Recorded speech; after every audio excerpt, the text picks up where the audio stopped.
இன்றைக்கு கன்னியாகுமரிக்கு ஒரு மகத்தான நாள். ஏனென்றால் நீண்ட நெடிய காலம் இங்கு வரக்கூடிய சுற்றுலா பயணிகளுக்கு அவருடைய ஒரு கோரிக்கையான நம்முடைய ஐயன் வள்ளுவர் சிலைக்கும், அதே போன்று இங்கு இருக்கக்கூடிய கண்ணாடிகளை பாலம், அதை தொடர்ந்து இருக்கக்கூடிய விவேகானந்தர் பாறை ஆகியவற்றிற்கு செல்லுகின்ற பயணிகளுக்கு நம்முடைய தமிழ்நாடு ஷிப்பிங் கார்பரேஷன் நம்முடைய போட் மூலமாக செல்வதற்கு டிக்கெட் எடுப்பதற்கு நீண்ட கியூ வரிசையில் மக்கள் நிற்க வேண்டிய ஒரு சூழல் இருந்து வந்தது.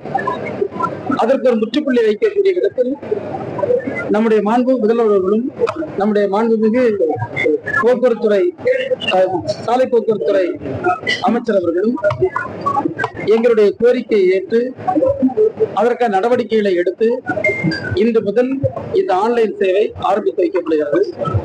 இதன் மூலம் உலகின் எந்த பகுதியில் இருக்கக்கூடிய ஒருவரும் கன்னியாகுமரிக்கு வருகின்ற போது இந்த ஐயன் வள்ளுவர் சிலையையும், கண்ணாடிகளை பாலத்தையும், விவேகானந்தர் பாறைக்கும் சென்று வருவதற்கான டிக்கெட் புக்கிங்க கியூல காத்திருக்காம அவங்க ஆன்லைன்ல புக் பண்ண முடியும்.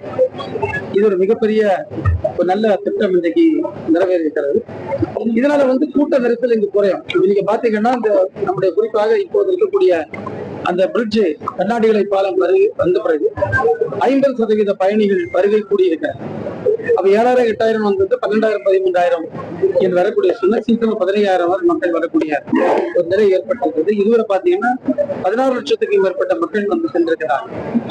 எனவே கூட்ட நெரிசல் அதிகமான நேரத்தில் பல நெருக்கடிகள் ஏற்பட்டது. இன்றைக்கு அவற்றுக்கெல்லாம் தீர்வு காண இந்த விதத்தில் திட்டம் வந்திருக்கிறது. கண்டிப்பாக இது உலகம் முழுவதும் வரக்கூடிய பயணிகளுக்கு இது ஒரு மிகப்பெரிய உதவியாக அமைந்திருக்கிறது. இந்த கடல் சீற்றம் காரணமாக சில படகு போக்குவரத்து இருக்கும் போது அந்த நேரத்தில் வழங்கப்பட்ட பயணச்சீட்டை எப்படி பயன்படுத்திக்கலாம்? நீங்க அவங்க பயணம் பண்ணலைன்னா எந்த ஆன்லைன் டிக்கெட்டும் திரும்ப விட்ரா பண்ண முடியும். அதே வசதி இங்கேயும் செய்யப்பட்டது. அதுல யாரும் போகலன்னா, ஒரு இயற்கை சூழ்நிலை வரலன்னா திரும்ப அந்த படத்தை